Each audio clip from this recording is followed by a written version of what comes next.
We did it, guys. I'm officially a 2:46 marathon runner. 2:46:45 at the 2024 Gold Coast Marathon. We did it. The goal was sub 250. I put it out there a few times and yeah, mission accomplished. We got it done.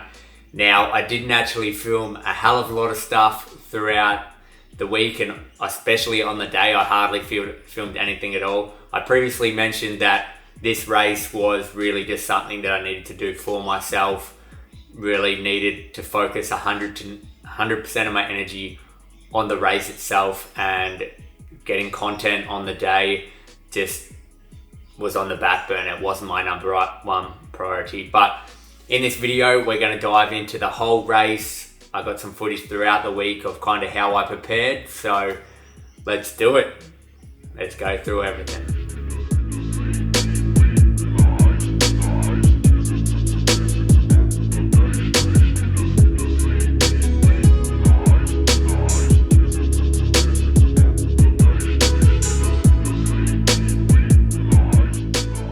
So, like I did with the rest of a lot of my videos, we're going to put a heap of information over here for you guys to look at, and we'll start way back at last week, Monday. So, coming into race week, we had a 90-minute run on the Sunday. So Monday, I actually had a rest day from running, and I wanted to do a lower body session at gym still. So, went to gym Monday afternoon and knocked out a lower body session. Now I'm going to show you a few clips of kind of a few things that I did.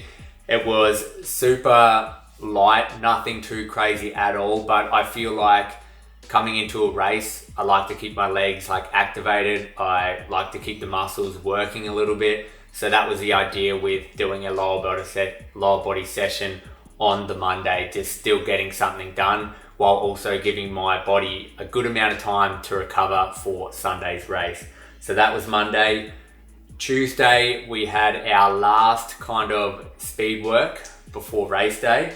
We did a session which was a 5-kilometer warm-up, 2 kilometers at marathon pace, 2 minutes easy, 2 kilometers at marathon pace, 2 minutes easy, 1 kilometer a bit faster at around half marathon pace, and then 1.5 kilometers cool down to finish off. So last kind of speed work was on the Tuesday, and then we had a push session at gym. So wanted to knock out all my upper body sessions at the start of the week, so didn't have tense kind of muscles leading into the weekend.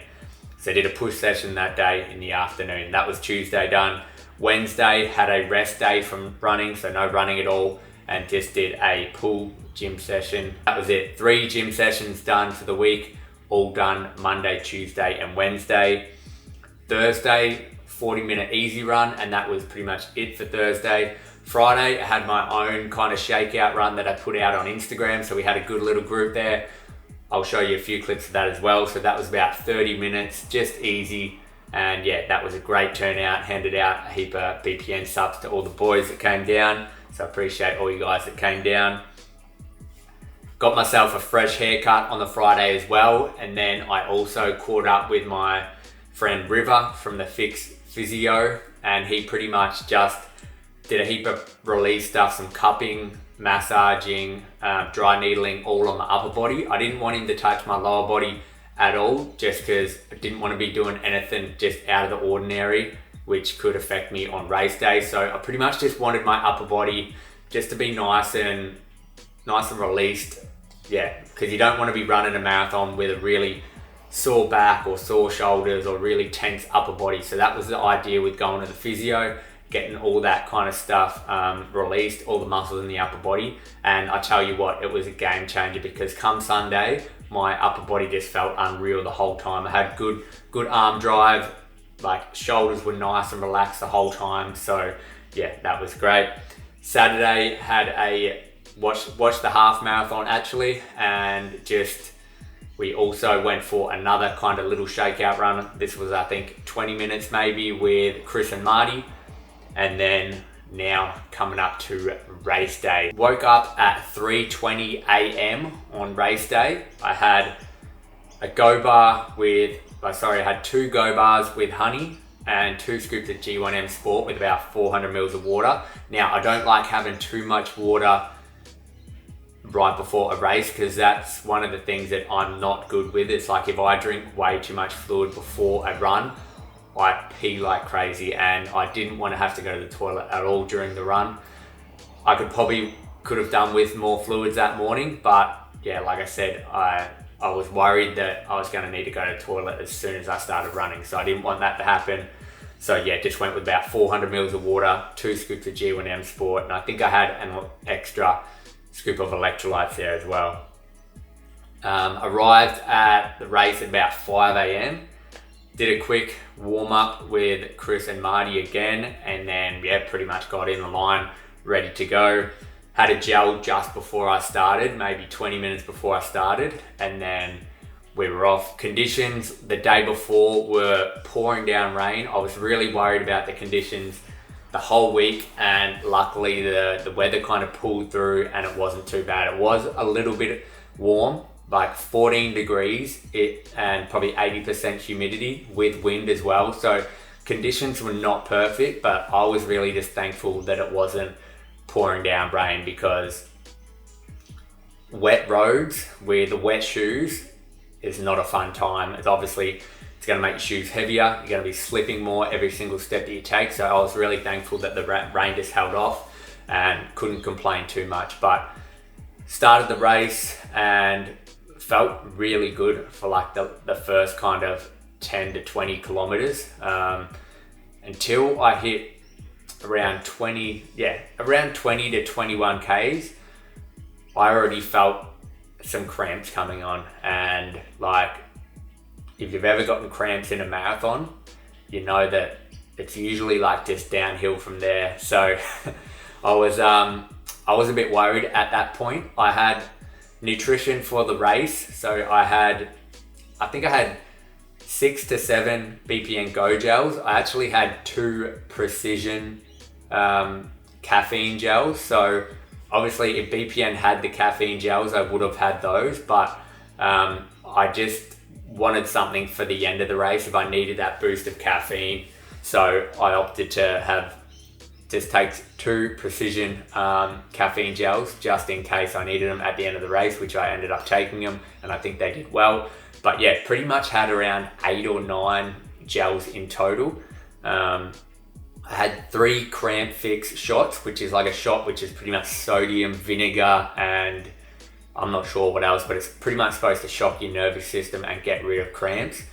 I think I had around 8 to 10 sodium capsules. I just loaded up this little plastic container with that. They're like 500 milligrams of sodium each. I don't know how much my body goes through sodium, but for me to cramp that early in a race with even the amount of sodium I had the day before and the morning of and stuff is insane. I'm not sure what the hell is wrong with my body, but it just absolutely goes through salt like crazy. But that was pretty much the fueling. I also had a bottle with G1M Sport. I was trying to hydrate as much as I could at every single drink station. I was drinking the bottle that I had with G1M Sport in it.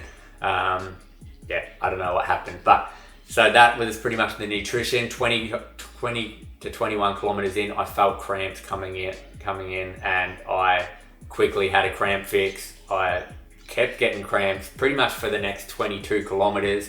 It was just off and on, and I just was smashing salt tablets like they were nothing. Like, I was just absolutely smashing them down, but seemed to keep the cramps at bay, kind of. At around the 32 kilometer mark, I actually planned for my parents to be there. They came down from Cairns for the weekend, which was amazing. I'd planned to meet Dad there, grab 2 more bottles. So one had G1M Sport. Well, one was like a sauce bottle with G1M Sport. So the plan was to pretty much grab that off him, quickly smash that down, and then put another one of the bottles in my pocket, which I pretty much did. That was a lifesaver. And I tell you what, like, when you're hurting hard near the end of the marathon, like seeing family members and stuff like that is one of the things that like really gets you going. I knew also at around that point, I remembered to last year how much my girlfriend Katie was hurting and how much she was struggling, and she didn't give up. And I just thought like the same. I'm like she pulled through that year. I was with her and she never gave up, and she ran over the line and got it done. And I had that same mindset. I'm like, I am not going to give up now. Like, this sub 250 is right in my grasp, and especially knowing only that I had about 50 minutes to go at that 32 kilometer mark. It was just a matter of just hold on for dear life and just keep trying to drink water, as much fluids as I could at every single drink station. And for some reason, obviously my fueling was like really good because my legs just kept ticking over. It wasn't a matter of I felt like I didn't have enough energy. It was more so like I think a lot of people feel is like the cramping and how your legs feel in general near the end of a marathon. It's like you feel like one step and your whole hamstring could lock up and then it's game over. But yeah, I kept going. I was really surprised after that moment, like halfway through the race, that I didn't actually drop that much pace. I thought I was literally going to have to drop back and really hold back for the next 10 to 20 Ks and then maybe go hard at the end. But I managed to keep pace the whole way through. No idea how I done it. It's kind of all a blur now, but we came around the corner near the end and yeah, we got it done. Looking up, and I knew keeping that pace that we were well under sub 250, but I just thought near the end there, it's like, man, any single extra second under 250 is also a goal and like something that I'm going to look back for a long time. If anyone knows how Sydney went for me, or if you haven't watched that video, I ran over 4 hours in Sydney because I nearly passed out from pretty much did pass out from like heat exhaustion. And it was probably one of the scariest moments of my life. Probably one of the only moments in my life where I felt like I wasn't maybe going to be around for the next day. Like, it was a scary situation, and that kind of was on my mind a lot after that race last year. And I didn't know if I was ever going to be the same kind of runner. And starting this prep and just put my head down and just working, it's just like, even though this race wasn't perfect, I know that probably not any marathon is ever going to be perfect. Like, it's always going to be hard. There's always going to be things that happen where you're like, oh, maybe I should have done this different in training or this or that. But I just stuck it out, and to look up and see that time and just know that I gave it everything. I didn't give up, and it was just insane kind of experience. And that's something that, like, when you run a good marathon that you're really proud of, it's something that like no one can ever take it away from you. And that was pretty much it. I won't babble on too much more about it. You guys probably seen a few things on Instagram as well, but I just want to say thank you for everyone that supported me throughout the whole prep. Like I said, I didn't really put it out there like this was a sub 250 prep, but I think halfway through the training block I really realized that would be the goal, and I was really happy that I could back it up and back up those words and get it done. So I appreciate you guys watching.